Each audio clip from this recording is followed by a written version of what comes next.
મારું નામ સુરેશભાઈ ગીડા, જસદણ તાલુકા કોંગ્રેસ પ્રમુખ. સુરેશભાઈ, આજે સ્પોર્ટની અત્યારે જે આ કામગીરી ચાલે છે જસદણમાં બગીચા નજીક, એની આજે તમે સ્થળ મુલાકાત લીધી, શું છે? હવે અત્યારે જે જસદણ જિલ્લેશ્વર પાર્ક ચોટીલા રોડમાંથી જે સ્પોર્ટનું કામ ચાલે છે તેમાં લોકો અવારનવાર લોકો પાસે જાણવા મળ્યું છે કામગીરી બહુ નબળી થાય છે.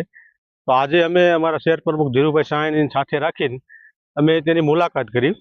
તો આમાં તમે નબળી કામગીરી જો ગોતો તો સાંજ સુધી નથી ખૂટે. જીસી રોડમાં ત્યાંથી તિરાડો ગાબડા પડી ગયા છે. બ્લોક રોડ જે આવે એ ઊંચા નીચા થઈ ગયા છે. પાછળની જે દિવાલ રહી આ બિલ્ડિંગની પાછળ, ત્યાં એ દિવાલ 15-10 દિવસ પહેલા જે પડી ગઈ હતી. અત્યારે એનું કામગીરી ચાલુ છે. અત્યારે ચાલુ છે એમાંય રેતી કપચી મટીરિયલ હાવ નબળી કક્ષાનું વાપરે છે. કોન્ટ્રાક્ટર તમે વાત કરો કે આ રીતે, તો કે તમે ડિપાર્ટમેન્ટને પૂછી લો. તો કોન્ટ્રાક્ટરની જવાબદારી આવે ડિપાર્ટમેન્ટે કે આપણે ટેન્ડર આપણે કામ કરીએ છીએ તો જવાબદારી કોન્ટ્રાક્ટરની સારું મટીરિયલ સારું વાપરવાનું એમાં ડિપાર્ટમેન્ટનો છે. ડિપાર્ટમેન્ટે આમાં સામેલ હશે ને કે આવું ચાલે જ નહીં. ત્યાર પછી સામેની દિવાલ જે છે ફોલ્ડિંગ દિવાલ, એ દિવાલ એને પડી ગઈ હતી 30-40 મીટર. એ તાત્કાલિક જે લોકોને જાણ ન થાય તે પહેલા દિવાલ એને ઊભી કરતી સામે દેખાય જ છે, અને હજી બાકીની દિવાલ હજી પડવાની જ છે.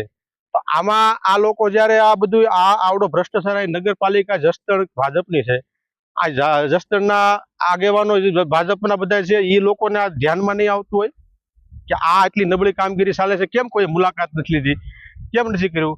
તો કોના ઈશારે હાલે છે આ બધું આવું બધું આવો ભ્રષ્ટાચાર?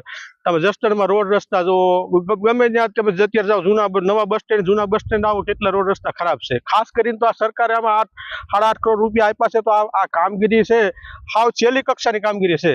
આ દિવાલો જે મેં બધા તમને જોવો, દિવાલો બધે તિરાડો છે. આ સીસી રોડ છે, હજી આનું 10 દિવસ પહેલા તો મુખ્યમંત્રી વર્ચ્યુઅલ એનું ઉદઘાટન કરેલું છે. તો પછી આ લોકોએ કોઈ જોયું છે કે નથી જોયું આવડું મોટું આજે ભ્રષ્ટાચાર આમાં ચાલે છે? અને કોની મીઠી કોન્ટ્રાક્ટરને તમે રજૂઆત કરી તો કોન્ટ્રાક્ટર વાત કરો તો કોન્ટ્રાક્ટરો તરત ઉદ્ધતતાભર્યું વર્તન કરવા માંડે છે અને ઉગ્ર થઈને વાત કરવા માંડે છે કે આમ છે. જે પોતાના ઘરે આપણે ગયા હોય, એનું પોતાનું કામ હાલતું હોય, એને ઘરે જે ગયા હોય તો એને આપણે જાય તો આપણા પેલા જે રિપોર્ટર ટીવી વાળા ભાઈઓ એની પાછળ એની એ રીતનું વર્તન કર્યું. તો કોન્ટ્રાક્ટરને તો આજે હું તો તાલુકા કોંગ્રેસનો પ્રમુખ છું, હું ને પણ કોઈ આમ આદમી આવીને આ જોઈએ કે કામગીરી સારી થાય નબળી થાય, એમાં આ ક્યાં કરવાનું છે? અને ખાસ કરીને ભાજપના આગેવાનો છે, જરાક જોવો. તમે બહાર આવો ઓલું કરો, પેલા તમે તાલુકાનું આપણે જોવું પડે એવું છે કે આયા કેવડો ભ્રષ્ટાચાર. નગરપાલિકામાં તમે જાઓ તો ભ્રષ્ટાચારથી ખતબદે છે. આવો સરકાર દ્વારા 8-8 કરોડ રૂપિયા જો આપ્યા હોય ને એનું કામ ન થાય. હવે આ બિલ્ડિંગ છે, આમાં અત્યારે આમાં કોઈની સેફટી જ નથી. અત્યારે એ નબળી કામગીરી થઈ છે. ખેલાડી છે, હા, ભવિષ્ય શું? હા, નહીં તમે જોવો બિલ્ડિંગ, મેં તો મુલાકાત લીધી બિલ્ડિંગ ની અંદર, એમાં એ બધું કામ હાવ છે નબળી કક્ષાનું. બારે નબળી કક્ષાનું છે. 8-8 કરોડ ને 40 લાખનું આનું ટેન્ડર છે.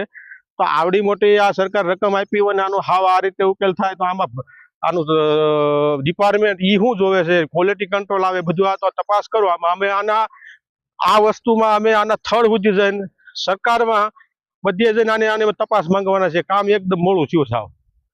સુરેશભાઈ, તમે આગળની શું કાર્યવાહી કરશો આ બારામાં?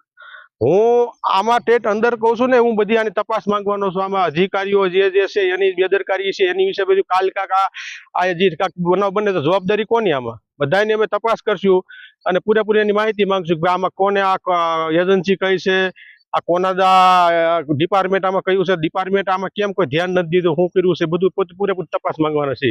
અમે આ મેકશું નહીં, કારણ કે આ ખોટા 8-8 કરોડ રૂપિયાનું જો પાણી કરતા હોય તો આ કોઈ ચલાવી લેવામાં નહીં આવે.